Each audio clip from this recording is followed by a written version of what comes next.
की आता पुन्हा हे करणार? आजचा अर्थसंकल्प सर्वसमावेशक असा अर्थसंकल्प मुख्यमंत्री महोदयांनी मांडलेला आहे.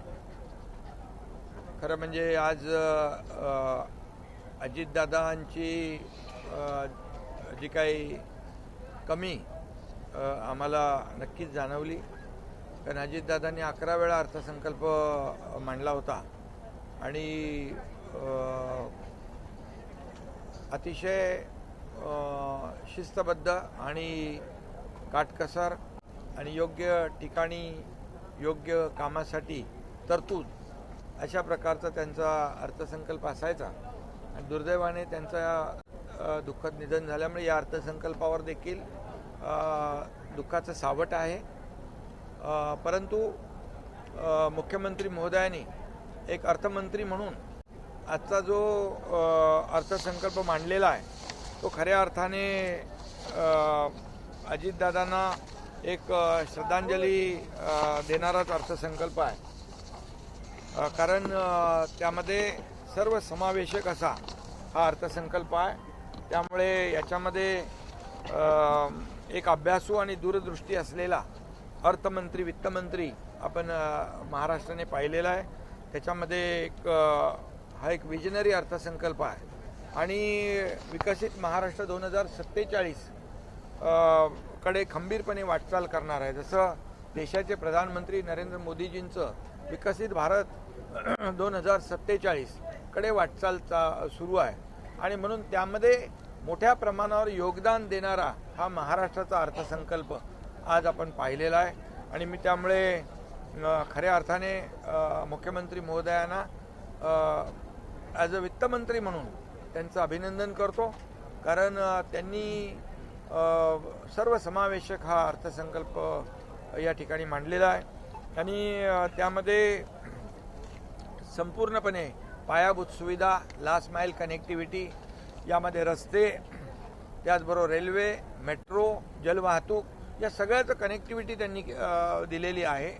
आणि प्रकल्पांवर, पायाभूत सुविधांवर 21% भांडवली खर्चावर जास्तीचा खर्च या अर्थसंकल्पामध्ये आहे.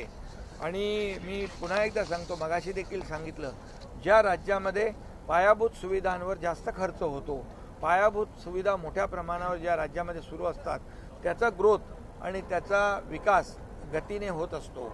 आणि म्हणून आपलं राज्य महाराष्ट्र हे संपूर्ण देशामध्ये जास्त पायाभूत सुविधा सुरू असलेलं राज्य आहे. आणि त्यामुळे या माध्यमातून मोठ्या प्रमाणावर पायाभूत सुविधाही आहेत, लोकांना पायाभूत सुविधांचा फायदाही मिळेल. आणि एका बाजूने टॅक्सेशनच्या माध्यमातून, GSTच्या माध्यमातून, रेव्हेन्यूच्या माध्यमातून या ठिकाणी राज्याला महसूल देखील मिळेल. आणि म्हणून या अर्थसंकल्पामध्ये खास करून जे मी मुख्यमंत्री असताना देवेंद्रजी, अजितदादा आम्ही मिळून निर्णय घेतला की शेतकऱ्याला कर्जमाफी द्यायची 2 लाखापर्यंत, आणि त्याची आज घोषणा झालेली आहे. आणि बळीराजाला या ठिकाणी मोठा दिलासा मिळेल. जे नियमित कर्ज भरणारे आहेत त्यांना 50,000 रुपये इन्सेंटिव्ह जो देण्याचा तोही निर्णय झालेला आहे. त्यामुळे शेतकरी हा खऱ्या अर्थाने आपला अन्नदाता आहे.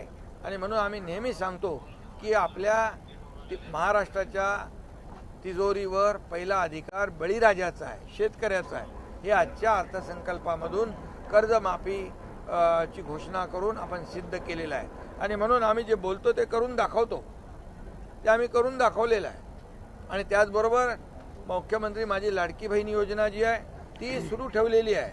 त्याच्यामध्ये कुठे खंड पडू देणार नाही, हे देखील अर्थसंकल्पात त्याची तरतूद केलेली आहे. त्यामुळे जे काही विरोधक वाटत होतं, विरोधकांना सगळे बोलत होते की आता मुख्यमंत्री माझी लाडकी बहीण योजना बंद होणार, परंतु मी पुन्हा एकदा सांगतो, मुख्यमंत्री माझी लाडकी बहीण योजना कोणी किती प्रयत्न केला, कोणी माईकाला आला, तरी मुख्यमंत्री माझी लाडकी बहीण योजना कधीही बंद होणार नाही. उद्धव ठाकरे यांनी टीका केली अर्थसंकल्पावर. त्यांनी म्हटलं की आणि निवडणुकीच्या आधी त्याचबरोबर या ठिकाणी छत्रपती शिवाजी महाराजांचा तिथीप्रमाणे जयंती आहे आणि छत्रपती शिवाजी महाराज बळीराजाला रयतेला या ठिकाणी सांगायचे की ते रयतेचं राज्य आहे, शेतकऱ्याच्या भाजीच्या देठालाही हात लागता कामा नये. आणि त्याच दिवशी ही कर्जमाफीची घोषणा केलेली आहे. खऱ्या अर्थाने छत्रपती शिवाजी महाराजांना हा मानाचा मुजरा आहे. आणि म्हणून त्याचबरोबर हिंदुहृदय सम्राट बाळासाहेब ठाकरे यांच्या जन्मशताब्दीनिमित्त देखील जे स्मारकाचं काम सुरू आहे, पहिला टप्पा पूर्ण झाला, दुसरा टप्पा लवकर पूर्ण होतोय, त्याला देखील कुठेही आर्थिक तरतूद कमी पडणार नाही, हे देखील आपण त्याच्यामध्ये हे टाकलेलं आहे. त्याचबरोबर हिंदुहृदय सम्राट बाळासाहेब ठाकरे जन्मशताब्दी निमित्त अनेक लोकाभिमुख कल्याणकारी योजना महाअभियान आम्ही राबवतोय, त्याचं देखील या अर्थसंकल्पामध्ये तरतूद केलेली आहे. आरोग्य आपल्या दारी असेल, त्याचबरोबर गडकोट किल्ल्यांचं संवर्धन असेल, जतन असेल, त्याचबरोबर प्रत्येक महापालिका नगरपालिकेला विकासासाठी निधी असेल, अशा शालेय मुलांसाठी अनेक स्पर्धा असतील, अशा प्रकारचे अनेक विषय घेऊन रस्ता सुरक्षा मोहीम असेल, अजितदादांचं, त्यामुळे ज्येष्ठ नागरिकांसाठी योजना, अशा अनेक योजना जन्मशताब्दीनिमित्त या ठिकाणी हे केलेल्या आहेत. त्याचबरोबर छत्रपती संभाजी महाराजांचं स्मारक जे आहे तुळापूर आणि वडू या ठिकाणी, त्याला देखील या अर्थसंकल्पात तरतूद केलेली आहे. स्वर्गीय आमचे सहकारी अजितदादा यांचं देखील स्मारक, यथोचित स्मारक करण्याचा देखील निर्णय घेतलेला आहे. असे अनेक निर्णय या ठिकाणी घेतलेले आहे. शेतकऱ्यांसाठी, कष्टकऱ्यांसाठी, आमच्या लाडक्या बहिणींना आत्मनिर्भर करण्यासाठी, त्याचबरोबर युवकांसाठी रोजगार, मोठ्या प्रमाणावर परदेशी गुंतवणूक जी आहे सगळ्यात जास्त महाराष्ट्रात होती आहे. आणि त्यामुळे मोठ्या लाखोच्या संख्येने युवकांना रोजगार मिळणार आहे. 30 लाख कोटीचे करारनामे दावोसला झालेले आहेत. आणि म्हणून हे सगळं जे आहे आज आपण पाहिलं तर मोठ्या प्रमाणावर या पर्यटनाला चालना दिलेली आहे. अगदी आमच्या सातारा जिल्ह्यामध्ये दरेगावामध्ये वासोटा किल्ला आहे, छत्रपती शिवाजी महाराजांच्या काळातला किल्ला आहे, त्याला देखील पर्यटक जातात, पण तिथे देखील रोपवेने आता त्यांना जाण्याची व्यवस्था होईल. एक वेलनेस सेंटर केलेलं आहे, त्याला देखील चालना मिळेल. आणि हे सगळे एकंदरच स्टार्टअपला प्राधान्य दिलेलं आहे. हेल्थमध्ये आरोग्य, मी सांगितलं आरोग्य आपल्या दारी, आम्ही म्हणजे हॉस्पिटल ऑन व्हील अशा प्रकारचं देखील संकल्प केलेला आहे. असं अनेक मला वाटतं खूप मोठ्या प्रमाणावर शिक्षणामध्ये आपण हे केलेलं आहे, मत्स्यसंपदामध्ये आपण केलेलं आहे. आणि या सगळ्यामध्ये मोठ्या प्रमाणावर हे करत असताना सगळे नियम पाळलेले आहेत. यामध्ये राजकोषीय तूट ही स्थूल राज्य म्हणजे फिस्कल डेफिसिट जे आहे 3% कमी ठेवण्यामध्ये यश मिळालेलं आहे, 2.60. त्याचबरोबर राज्याची महसुली तूट जी आहे ती देखील 1% कमी राहिलेली आहे. आणि त्याचबरोबर कर्ज 25% घेण्याची मुभा असते, ते देखील 18.5% आहे. त्यामुळे या सगळ्या नियमांचं पालन करून, सगळ्या योजना सुरू ठेवून, कर्जमाफीची घोषणा करून, नियमामध्ये राहून या ठिकाणी हा अर्थसंकल्प या ठिकाणी यावेळेस मांडलेला आहे. त्यामुळे मी मगाशी म्हणालो की देवेंद्र फडणवीसजी हे त्यांनी तर बजेटचं पुस्तक पण लिहिलं होतं, ते एक चांगले अर्थतज्ञ आहेत आणि त्यांनी त्यांच्या या बजेटमधून एक चांगला अर्थतज्ञ महाराष्ट्राला त्यांच्यातून दिसलाय, म्हणून मी त्यांना मनापासून धन्यवाद देतो.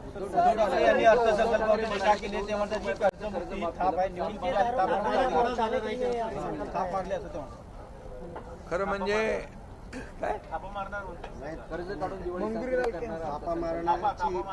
खरं म्हणजे मी सांगू का, ते एकदा म्हणाले होते बजेट मधलं काय कळत नाही मला, बजेट समजत नाही, बरोबर आहे ना. त्यामुळे त्यांनी बजेट वाचलं पाहिजे खऱ्या अर्थाने. आणि ह्या बजेटचं काय जे गांभीर्य आहे त्याचं महत्त्व लक्षात घेतलं पाहिजे.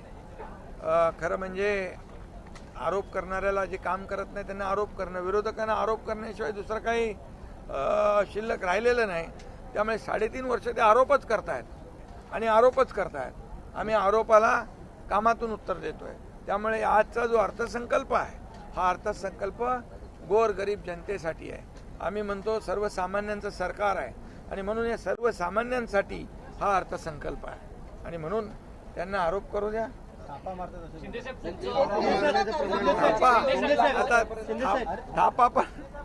थापा पण आता त्यांच्याकडे नाही, तोही आमच्याकडे आलेला आहे. बाळासाहेबांच्या बरोबर असलेला थापा मी सांगतोय, बाळासाहेबांची सेवा करत असलेला थापा. तुम्ही भाषणात नेहमी गमतीने म्हणता की डॉक्टर एकनाथ शिंदेंनी बरोबर ऑपरेशन केलं, निसर्ग उपचार केंद्र दरेला दिलंय, तिकडे पण डॉक्टर एकनाथ शिंदे उपचार करणार. अरे बाबा, मी वेगवेगळे ऑपरेशन करतो. तिथं वेलनेस सेंटर आहे, नॅचरोपॅथी आहे. तिथे ऑपरेशन करायला मीच जाणार नाही आहे. माझं काम दुसरीकडे आहे. तिथे अरे बाबा, खरा डॉक्टर श्रीकांत शिंदे आहे. समजलं की नाही? आणि तुम्हाला त्या वेलनेस सेंटरमध्ये विरोधकांना देखील आम्ही तिकडे बोलवू. त्यांचा पण जो मानसिक ताणतणाव आहे तो देखील कमी होऊन जाईल. सर,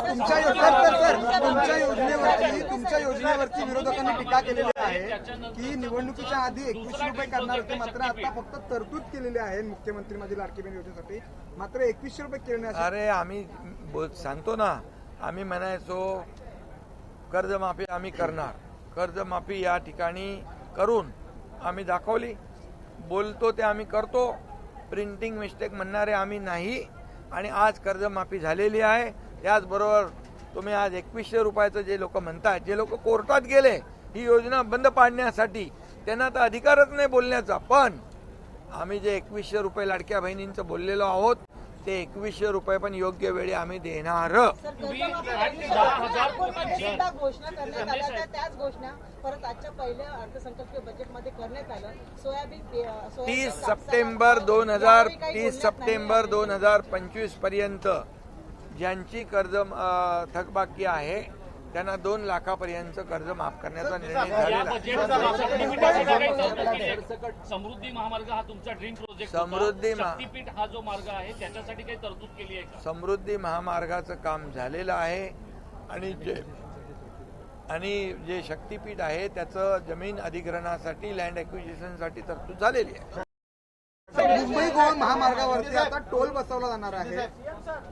तो मुंबई गोवा महामार्ग आमचा राज्य सरकारचा नाही आहे, राष्ट्रीय महामार्ग आहे तो. आपने कहा कि मोदी जी के ड्रीम को, विकास की गति को आगे बढ़ाने वाला अर्थसंकल्प है, बजट है. संक्षेप में थोड़ा सा बताइए.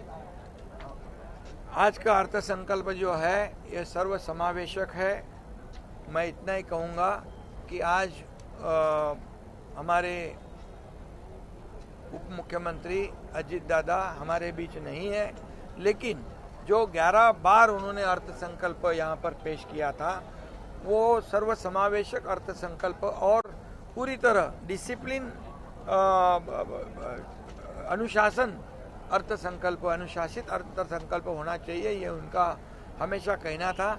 आज देवेंद्र फडणवीस जी ने जो अर्थसंकल्प पेश किया है उसमें ये सही माने में जैसे सर्वसमावेशक है, हर किसानों के लिए है, लाडली बहनों के लिए है, युवाओं के लिए है, सभी लोगों के लिए एक प्रकार की श्रद्धांजलि अजीत दादा पवार जी को ये दी हुई है. मैं इतना ही कहूँगा कि इसमें पूरी तरह ये इंफ्रास्ट्रक्चर है, एजुकेशन है, यहाँ पर सिंचाई के प्रकल्प है, यहाँ पर किसानों का कर्ज माफ़ किया है, इस पे लाडली बहन योजना शुरू रखने के लिए प्रावधान किया है. कई योजना जो शुरू है वो शुरू रखने के लिए प्रावधान किया गया है. और इसलिए आज कितने बड़े इंफ्रास्ट्रक्चर के प्रोजेक्ट महाराष्ट्र में शुरू है. देश में नंबर 1 प्रोजेक्ट है. महाराष्ट्र स्टार्टअप में नंबर 1 है, जीडीपी में नंबर 1 है, एफडीआई में नंबर 1 है. और इसीलिए ये महाराष्ट्र जो है ये आज हम कहेंगे तो विकसित महाराष्ट्र 2047 के तरफ ये क्या कहते हैं, विकसित बढ़ने वाला ये अर्थसंकल्प है. जैसे देश के प्रधानमंत्री नरेंद्र मोदी जी का है विकसित भारत 2047 का जो संकल्प है उसको योगदान देने वाला ये अर्थसंकल्प है। इसलिए उनका $5 ट्रिलियन का जो एक गोल प्रधानमंत्री जी ने रखा है, मैं इतना ही विश्वास के साथ कहूँगा उनका $5 ट्रिलियन का गोल है, वो महाराष्ट्र जरूर उसमें $1 ट्रिलियन नहीं, उससे ज़्यादा हमारा योगदान जरूर देंगे, क्योंकि महाराष्ट्र यहाँ पर इंफ्रास्ट्रक्चर में नंबर 1 राज्य है और इसलिए मोदी जी का सपना जो साकार करने में महाराष्ट्र की भूमिका अहम होगी, इतना मैं कहूँगा। और ये सब करते समय जो फिस्कल डेफिसिट है, रेवेन्यू डेफिसिट है, ये सब नियम में रखकर 3% से कम है फिस्कल डेफिसिट, और रेवेन्यू डेफिसिट है वो 1% से कम है। हमें कर्जा निकालने की मर्यादा 25% है, अभी हम 18.5% पे है। ये सब लाडली बहन योजना, सभी योजना शुरू रखकर किसानों के कर्ज माफी करने के बावजूद हम नियमों का पालन किया है। इसलिए मैं देवेंद्र जी को धन्यवाद देता हूं और उनका अभिनंदन करता हूं। सब पूरी योजना बिठाकर डेवलपमेंट के लिए पैसा, इंफ्रास्ट्रक्चर के पैसा, ये सब, और 21% ये खर्च बढ़ा भी है और इंफ्रास्ट्रक्चर पे, तो ये सब करने के बावजूद ऐसे में 30 लाख नौकरी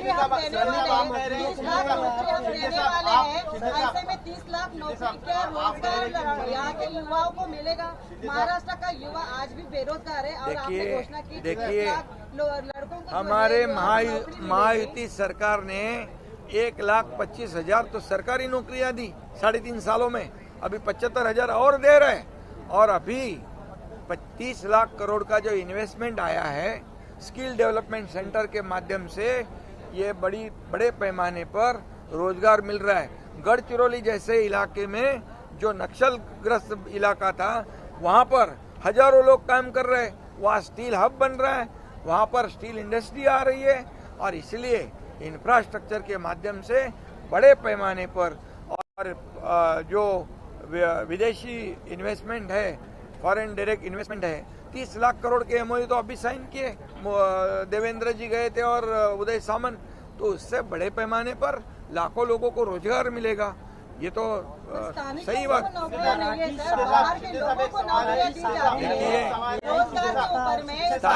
स्थानिक लोगों को ही नौकरियां मिलेगी, और मैं इतना कहूँगा, जन्म शताब्दी वर्ष है बाला साहब ठाकरे जी का, और उनके जो उनके